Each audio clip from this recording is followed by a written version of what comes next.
আমাদের সম্মানিত নায়েবে আমির জননেতা জনাব হাফিজ আনোয়ার হুসাইন খান, জননেতা জনাব হাফিজ আনোয়ার হুসাইন খান।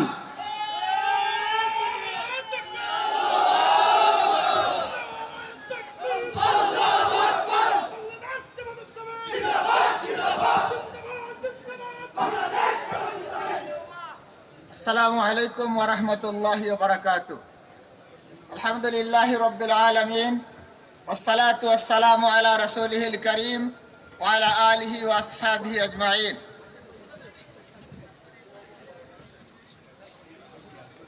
গোলাপগঞ্জ উপজেলা এবং পৌর শাখার যৌথ উদ্যোগে আয়োজিত আজকের এই কর্মী সম্মেলনের সম্মানিত সভাপতি, মঞ্চে উপবিষ্ট আজকের কর্মী সম্মেলনের প্রধান অতিথি, বাংলাদেশ জামায়াতে ইসলামী নির্বাহী পরিষদের অন্যতম সদস্য, গোলাপগঞ্জ বিয়ানীবাজারের কৃতি সন্তান জনাব মোহাম্মদ সেলিমউদ্দিন ভাই, মঞ্চে উপবিষ্ট বিশেষ অতিথি, বাংলাদেশ জামায়াতে ইসলামী সিলেট জেলার সংগ্রামী আমির, গোলাপগঞ্জের সুসন্তান জনাব মাওলানা হাবিবুর রহমান, মঞ্চে উপবিষ্ট অন্যান্য নেতৃবৃন্দ, জেলা ও থানা পর্যায়ের নেতৃবৃন্দ, আমার সম্মুখে উপস্থিত গোলাপগঞ্জের বিভিন্ন এলাকা থেকে আগত আমার সংগ্রামী কর্মী বন্ধুগণ, আজকের এই সমাবেশে আমি আল্লাহ রাব্বুল আলামিনের কোরআনে কারীম থেকে একটি আয়াত তেলাওয়াত করতে চাই। আউযু বিল্লাহি মিনাশ শাইতানির রাজীম। ওয়াল্লাযীনা জাহাদু ফীনা লানাহদিয়ান্নাহুম সুবুলানা ওয়া ইন্নাল্লাহা লামাআল মুহসিনিন।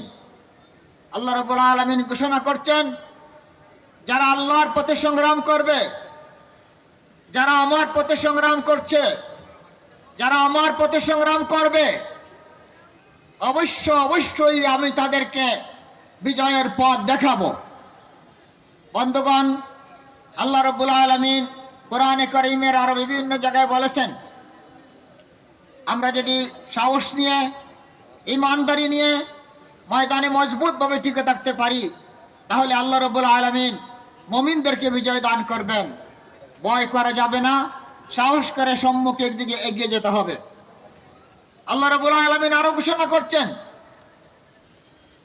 তোমরা ভালো কাজে সহযোগিতা করো, তোমরা মন্দ কাজে সহযোগিতা করো না, অসহযোগিতা করো। এইসব কোরআনের আয়াতকে সামনে রেখে আমাদের ব্যক্তিগত জীবনে, সাংগঠনিক জীবনে আমাদের আখলাক, আমাদের চরিত্র, আমাদের নৈতিক মান, আমাদের গুণগত পরিবর্তন আনতে হবে। বন্ধুগণ, আমাদের সকলকে ভালো করে মনে রাখতে হবে, বাংলাদেশ জামায়াতে ইসলামের যে গুণাবলী বিভিন্ন বইতে বর্ণনা করা হয়েছে, ব্যক্তিগতভাবে যদি আমার জীবনে, আমার লাইফে যদি সেই গুণাবলী না থাকে, তাহলে মানুষ আমাকে দেখে আমার দলে ভিড়বে না। আর আমাদের সকলের মধ্যে যদি সেই গুণাবলী যদি প্রস্ফুটিত হয়, মানুষ যদি দিবারাত্রি সেগুলো দেখতে পায়, তাহলে ইনশাআল্লাহ দলে দলে এখানে মানুষের সংখ্যা বাড়বে।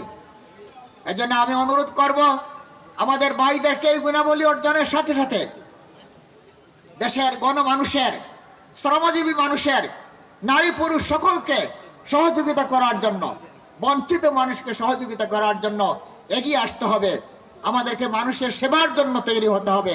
প্রত্যেকটা ইউনিয়নে, প্রত্যেকটা ওয়ার্ডে সেবা টিম গঠন করে মানুষের সেবার জন্য আমাদেরকে তৈরি হতে হবে। মানুষ যদি আমাদের কাজের মাধ্যমে জানতে পারে, বুঝতে পারে, এই সংগঠন, এই সংগঠনের নেতৃবৃন্দ, এই সংগঠনের কর্মীবৃন্দ, এই সংগঠনের দায়িত্বশীল মানুষের সেবার জন্য, মানুষের উপকারের জন্য সব সময় প্রস্তুত আছে, তাহলে ইনশাআল্লাহ মানুষের আপামর মানুষের সহযোগিতা আমরা ইনশাআল্লাহ পাবো। বন্ধুগণ, আমরা নিরাশ হব না, আমরা নিস্তব্ধ হব না। জেনে রাখুন, আমাদেরকে কর্মতৎপর হতে হবে। আমাদের সকলকে ভালো করে অন্তরাত্মা দিয়ে জানতে হবে যে জুলাই বিপ্লবে, জুলাই আগস্টের বিপ্লবে আমাদের সন্তানরা, স্লোগান দিয়েছে, যেখানে তুমি কে আমি কে, বাংলাদেশ বাংলাদেশ, এই দেশে আওয়ামী লীগের কোনো সন্তান এবং ফ্যাসিস্ট এবং তার কোনো দোসররা সেখানে জীবনে কোনো সময় পা রাখতে পারবে না ইনশাআল্লাহ। তাদের সব অন্যায়, সব জুলুম, সব নিপীড়ন, সব হত্যাকাণ্ডের আমরা বিচার দাবি করছি। বাংলার জমিনে এই বিচার হোক, দুনিয়াবাসী দেখুক ফ্যাসিস্টদের কি বিচার হয়েছে। এটা এখানে প্রতিমান হোক যে অন্যায় করলে, জুলুম করলে কোনোভাবেই ছাড় পাওয়া যাবে না।